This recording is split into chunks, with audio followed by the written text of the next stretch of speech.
So yun mga classmate, part 2 na tayo. Natapos tayo sa hardening. So marami tayong pointers na galing kay Bro Carly Disma o BTX Game Farm. So naputol tayo dun mga classmate sa question na after hardening, no? Ano ang ginagawa ng BTX Game Farm bago ilagay dito sa cording? So pakinggan po natin ang ating brother o kapatid na si Carly Disma. Ayan. Kumusta rugby classmates? Ginagawa namin sa BTX Game Farm para hardening to cording. Pag i-cord na sila, i-bacterial flushing namin sila ulit. Iano namin sila ng Amtil. Kasi binacterial flushing na namin sila, pero iba-bacterial flushing namin sila ulit kasi may stress na naman sila. So, Prevention. yeah. Prevention. Tapos, ngayon, pag nakatali na sila, barako na sila, tataasan namin ngayon yung crude protein nung kinakain. So, ang pinapakain na namin sa hardening is yung Supremo Ready Mix. Kasi may greens na rin yun. Pero, dinadagdagan ko siya ng Supremo Fortifier 32. 30% Supremo Fortifier 32 para bumuo yung katawan. Ngayon, kasi from hardening, medyo hindi pa buo ang buntot niyan. Palabas pa lang. Ngayon, tinataasan namin yung protina para bumuo yung buntot na hindi na nagsasacrifice yung katawan.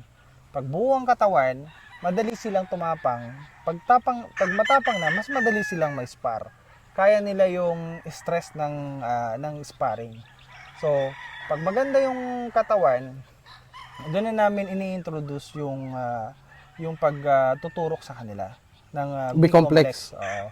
So, from there, tinuturukan na namin sila ng every 15 days ng 0.5 cc ng 0.5 cc ng B-complex.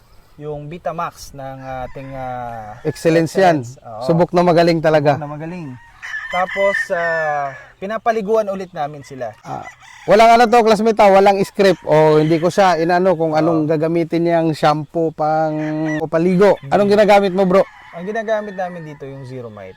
Excellence. Excellence din. Kasi yung Zero Mite, kahit na yung mga red mites na nakukuha sa yung maakyat sa gabi, matatanggal yun. Ngayon, pag ginamit na namin na flashing na natin, na dilaws na natin, ulit sila, kasi kailangan sa stag, pag habang tumutubo yung mga balahibo, weekly ka magpapaligo. Yung susunod na paligo, shampoo na lang, ordinary shampoo na lang, para yung kanilang mga balahibo shiny. So, gumagamit ka ng shampoo, hindi na intended doon sa mga red mites? Hindi na. Kasi nadilaws na natin sila nung pagdating ng hardening, tapos ididilaws natin ulit sila pag nakatali na. So, ngayon, gumagamit ka ng shampoo para intended lang doon sa mismong feather niya na maging shiny. Tsaka ang paligo doon, hindi na yung basang-basa hanggang sa loob. Okay. Ano na lang siya, sausaw na lang. Yung superficial na lang. Para matanggal na lang yung kanyang mga putik-putik sa katawan. Tsaka mga yung other pa na dumi. Tapos, ang purpose nun na weekly kami nagpapaligo para mas mabilis sumaba yung mga balahibo. Kasi pag laging basa yung kanilang mga buntot, mabilis humaba 'yon. Ayan. Tapos mataas pa ang protina. Ano 'yon? Parang tips of the day. Yeah. Weekly ang paligo. The more na mas palaging mabasa sila, yung mga alaga natin, mas mabilis yung tubo ng balahibo. Ngayon ko lang din nalaman yan, classmates. Yeah, lalo pag mataas ang protina. Kasabay ng mataas na crude protein sa pagkain, at the same time, paligo para mas maganda at mabilis yung tubo ng mga balahibo. To be clear lang, classmate. Yeah. Yun yung ginagawa namin. Tapos, binibigyan na lang namin sila ng daily supplementation ng Progen Z. Yun lang yung kanilang... Progen C din pala gamit mo. Progen C. Kasi, pag mataas ang crude protein mo, kailangan mo rin ng mataas na amino acids.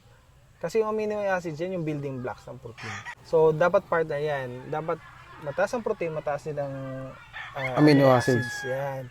Tapos, at the same time, yung kanyang essential vitamins, yung kailangan ng mga manok. Kaya, buo na yung katawan, maganda yung balahibo, yung feathering, tapos, maganda yung pinaka well-being ng manok. Yan. So, sa madaling sabi, bro, bago tayo magpasok sa pre-conditioning, ready na yung ating mga alaga. Correct. So, Kumbaga- parang preconditioning, pag hinipo mo nga parang panlaban na Naiba, nahipo mo naman yung mga Lahat steps so far dito, lahat maayos talaga lahat. walang payat. Na nasa cording wala akong nahipo na tagilid. Puro maganda, malusog, healthy, in short healthy. Oo. Hindi rin kasi kami kung sa dami ng vitamina, hindi. Kahit once a day ka lang magbitamina, okay na yun. Hindi na pwede yung takali, hapon, hindi. Nasisira kasi yung liver ng ating mga manok. Kaya yung tamang dosage lang ng vitamins ang ibinibigay namin dito sa cording. Kung sira naman yung liver, mayroon tayong product ng Excellence dyan, yung Liberator, na pwede nyo rin gamitin bago mag-preconditioning to cleansing the liver. So, pag malinis ang liver, mas maganda yung pasok lahat ng pagkain, vitamins, minerals, etc. etc. So, yun po yung purpose din ng Liberator. Kaya maraming salamat sa Excellence kasi nakagawa sila ng product na ganun. So, Hindi pa mahihirapan yung kidney mo mag-filter ng sobrang dumi. oo, hindi. Parang fresh siya palagi. Yeah. Then ready to take siya na lahat ng vitamins na i-intake natin sa manok, sa mga alaga natin, talagang 100% yung absorption sa katawan. Yes. So, effective siya Yeah. dahil doon sa Liberator. Then dahil din doon sa mga products and vitamins na binibigay natin. So, maraming salamat, bro. Maraming salamat. May brother. part 3 pa tayo. Yun. Abangan nyo mga classmate. Lipat naman tayo doon. All right. Alright.